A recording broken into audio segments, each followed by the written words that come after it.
For nearly 20 years, Steve Harvey says he carried a truth that could challenge everything many people believe about Michael Jackson. He never unpacked it on the radio. He never addressed it on television. Not even in the books where he exposed his own vulnerabilities did he reveal it. But at 69, something shifted inside him. And what he finally shared, he insists, is not just startling. It's heartbreaking. Steve claims he witnessed moments the public never saw. He was on the other end of the line when Michael called him in tears. He sat across from the man who once commanded sold-out stadiums worldwide and watched his hands tremble so badly he could barely steady a cup of coffee.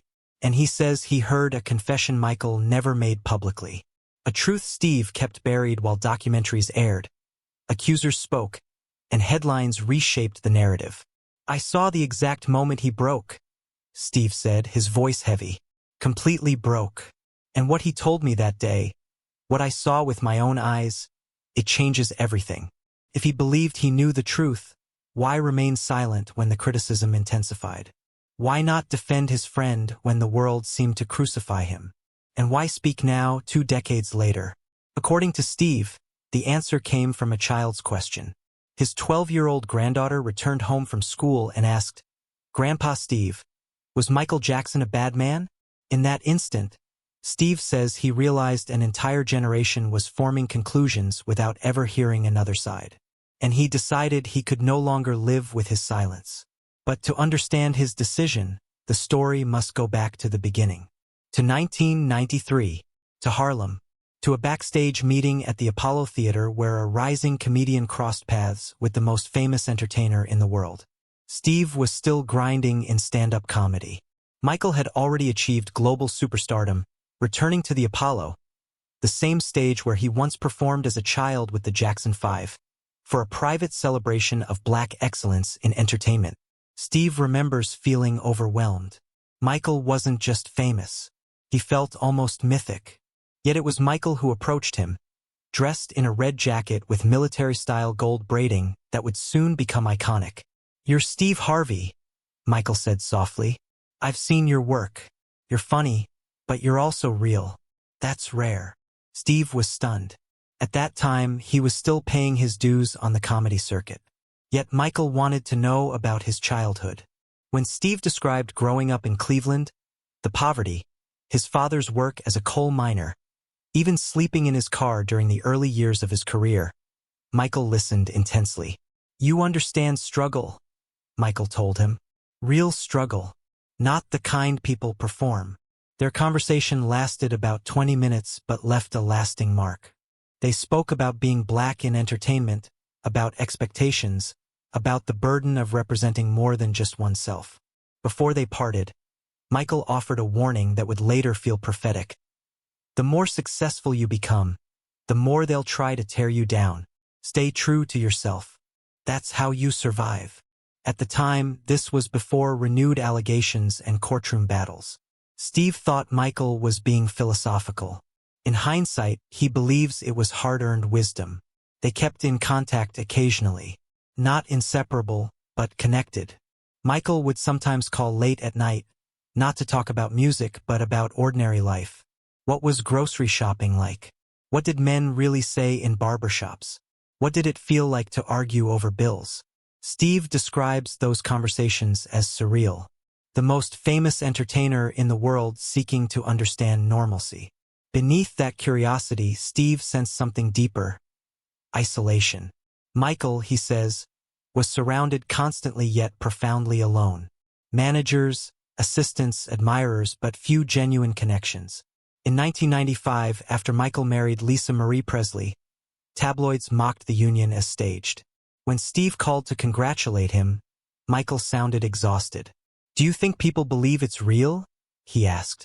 When Steve suggested it shouldn't matter, Michael responded bitterly, "Everything matters what they think." That, Steve says, revealed the invisible prison Michael inhabited, a prison built from perception. In 2003, the broadcast of Living with Michael Jackson by Martin Bashir reignited global controversy. Steve says Michael called him before the program even finished airing, devastated and feeling betrayed.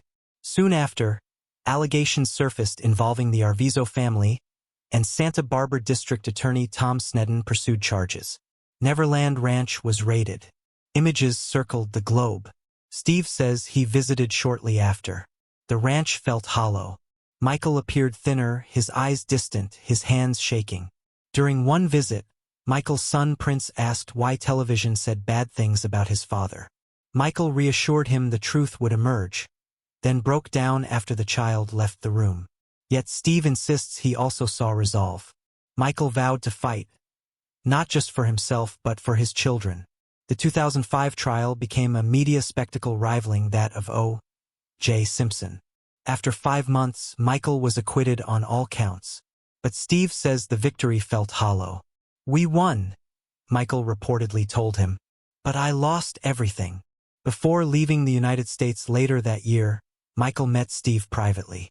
They spoke about childhood trauma, about building Neverland as a recreation of what he never had, about regret over settling the 1993 civil case, and about feeling permanently marked by accusation. When they said goodbye in September 2005, Steve sensed finality. On June 25, 2009, Michael Jackson died in Los Angeles while preparing for his This Is It tour. The official cause was acute propofol intoxication. Steve believes the emotional toll had already taken its deepest toll years earlier. For nearly 2 decades after, he remained silent, even when renewed debate followed documentaries like Leaving Neverland.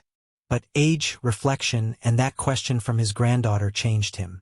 Steve points to Michael's philanthropic record, his donations to charities, his humanitarian work, and questions why those contributions receive less attention than accusations. He argues that once a narrative solidifies, nuance disappears.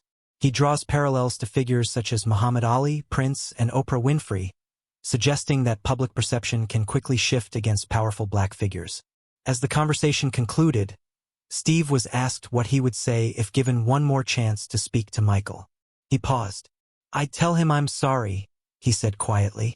"Sorry for waiting so long. Sorry for letting fear of backlash keep him silent.